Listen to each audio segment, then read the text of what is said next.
Imagine that each important part of your life is a plant. One plant represents your physical health, another represents your relationships, other represents your finances, career, emotional health, personal growth, and enjoyment. When you water these plants consistently, they grow stronger.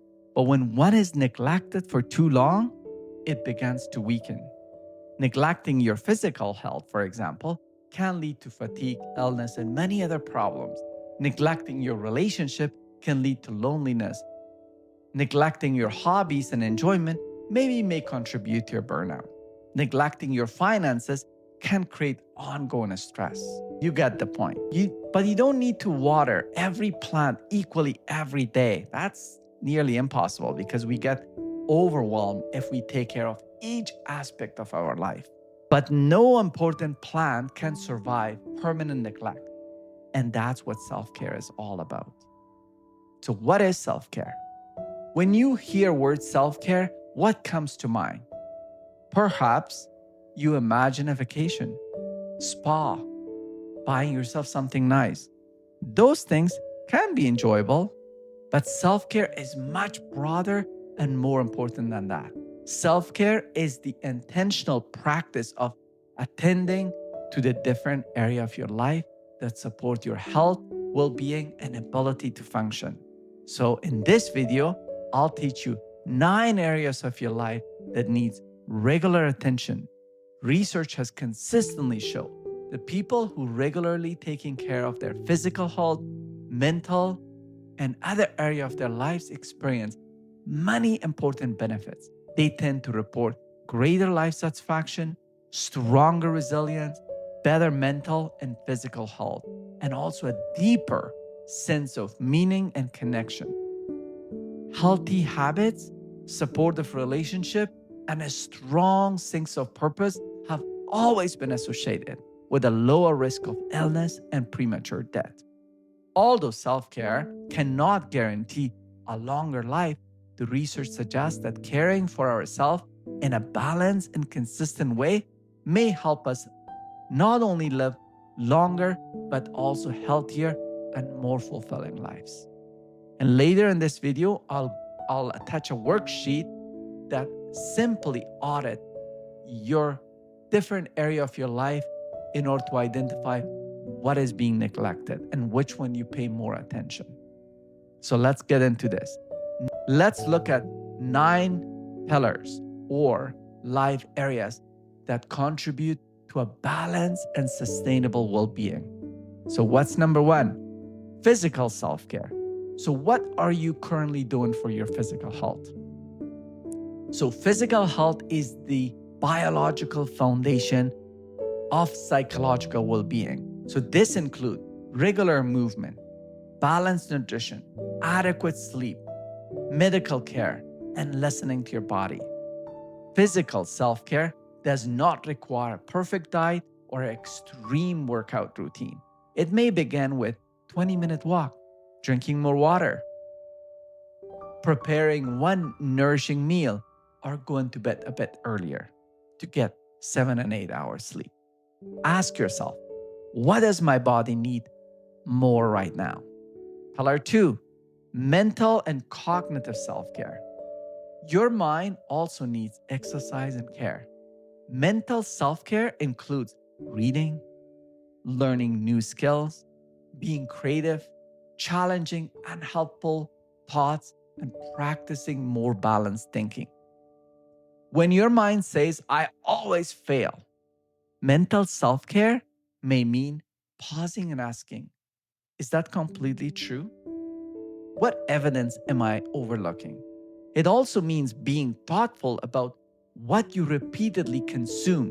The information entering your mind can affect your attention, beliefs, and emotional state. So make sure you do something for your mental and cognitive self-care. So pillar number 3, emotional self-care. Emotions are signals, not enemies. Emotional self-care involves noticing what you feel, trying to understand why it's present, and expressing them appropriately, We have a very, very common phrase in psychology. We say, name it to tame it, which meaning that if you can identify which emotion you feel and you name it properly, you'll be able to manage that emotion better. If you ignore them, they often return as a stress, irritability, exhaustion, or burnout. So emotional self-care might mean just journaling, speaking with someone you trust, establishing a boundary, or seeking professional help. Sometimes it begins with simply saying, I'm not okay today.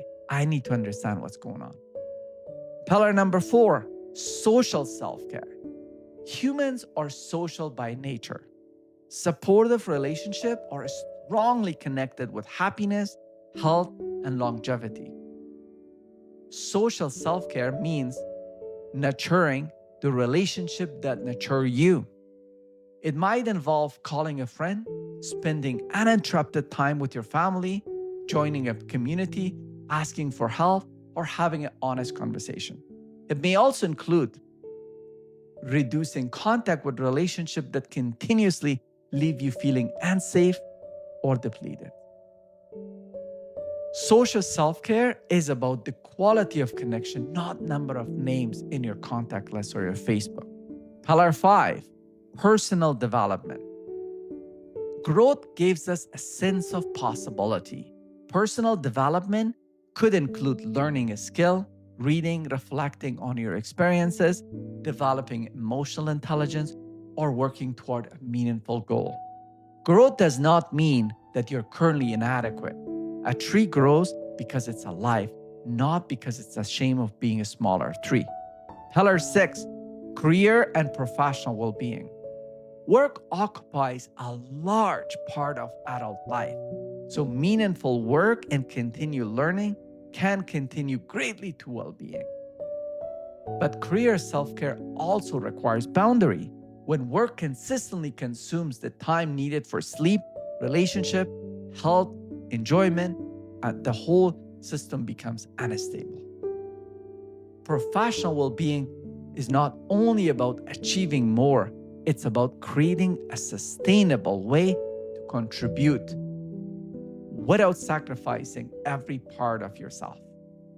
Pillar 7, financial well-being.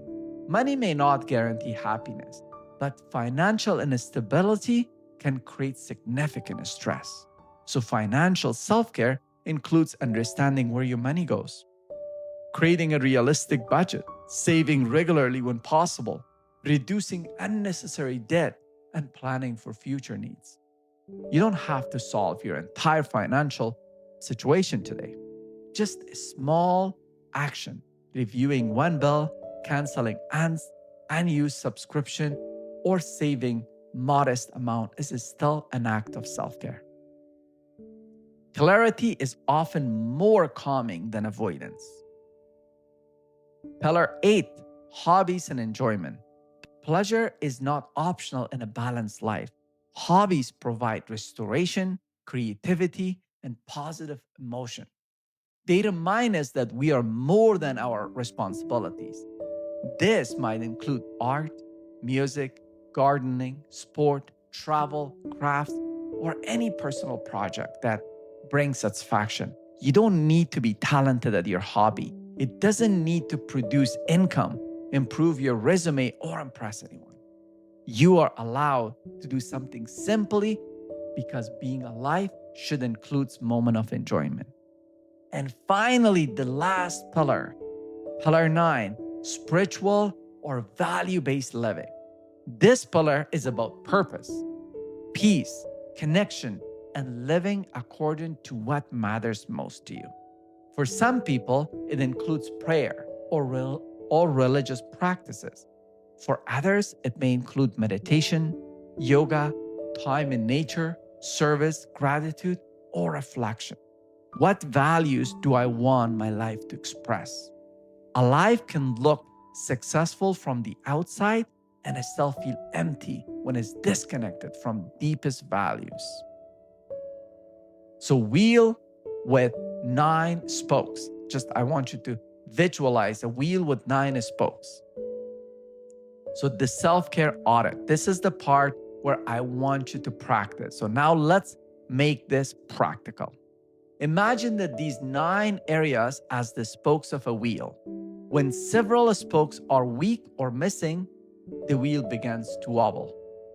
Rate each area of your life from 1 to 10 based on the past 2 weeks, not on your intention or the person you hope to become. Rate, for example, your physical health, mental stimulation, well-being, social connection, personal development, career well-being, financial well-being, hobbies and enjoyment, and a spiritual and value-based life. And be honest, don't use the scores to criticize yourself. They are information, not a verdict. Now, identify your 2 lowest score. Choose one small action for each area that you can complete this week. For example, if physical health scored low, you might schedule a 20-minute walk. If relationship scored low, you might call someone you care about. And if enjoyment is scored low, you might spend 30 minutes on an old hobby. Specific is better than ambition. Don't say, I'll take care of myself. Say, on Wednesday at 7 a.m. or p.m., whatever time you have, I will take 20-minute walk, and put it on your calendar. Self-care that exists only as an intention is easily replaced by something appears more urgent.